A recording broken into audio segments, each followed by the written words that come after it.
tenure.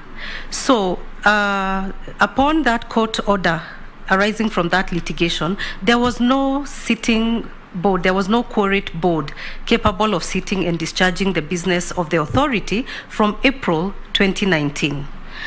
The DG Wangusi's term came to an end at the end of August. There is still no sitting board because there is no quorum. What is to happen in a situation like that?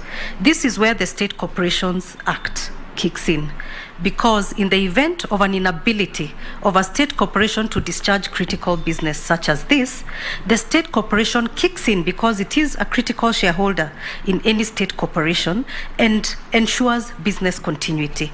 So it is on that basis that SCAC made a recommendation that I be appointed to hold you are right, during that time. Chair, through you, she's right, but the Chair, still the state corporation could extend the term of Wangusi, then prepare or appoint a proper board now to appoint a substantive DG.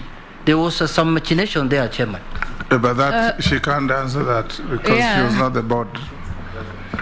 But you have to explain, Mercy. Yes.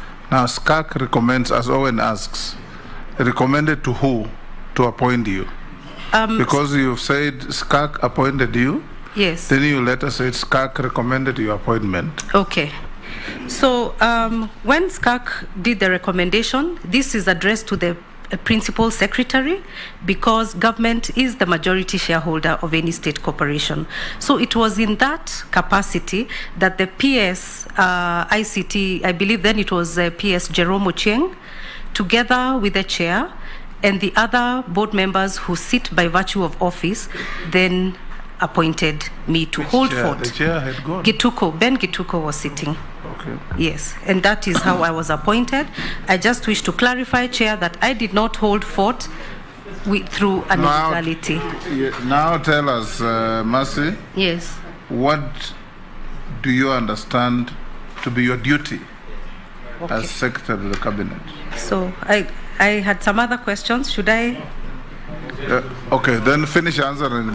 Okay, all right. Follow the so chair. The other question was on my position on the DMS, the device management system. Chair, this system, the DMS system, was aimed at enhancing security and quality of standards for consumers. And the objective for the DMS was to identify all devices that use mobile services in Kenya and to enable users to verify if the device they were using is genuine before purchase. I know that there has been a narrative about it being a spying gadget.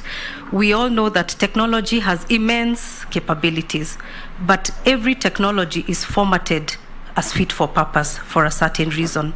And this was to get rid of the counterfeits that come into the market that are not value for money for a consumer. And at some point, the DMS system was a subject to litigation. And at the Court of Appeal, the court found that we could carry on with the implementation subject to carrying out extensive stakeholder participation, which we did from the middle of last year to date, and the matter is pending at the Supreme Court as we speak. The last question was that I have dealt with boards that are smaller and are comprised of sector players. How will I handle a board of 24 and largely comprised of politicians? Chair, if I may indicate, yes, indeed, I have dealt with boards of 11 to 13, which is the typical state corporation board. The membership and the cornerstone of the membership is actually diversity. So this is not a homogeneous board. It does have diversity of skills, diversity of experiences in order to bring value. I believe that a board of 24, while it may be larger in number, has the same principle at the cornerstone of it, which is to exercise individual and collective responsibility and to move the implementation and progression of government policy through decision making through the cabinet. I have reflected deeply on this nomination. on my experiences from the past and my experience, and I believe, Honorable Chair and members, that if nominated, I am more than able to handle this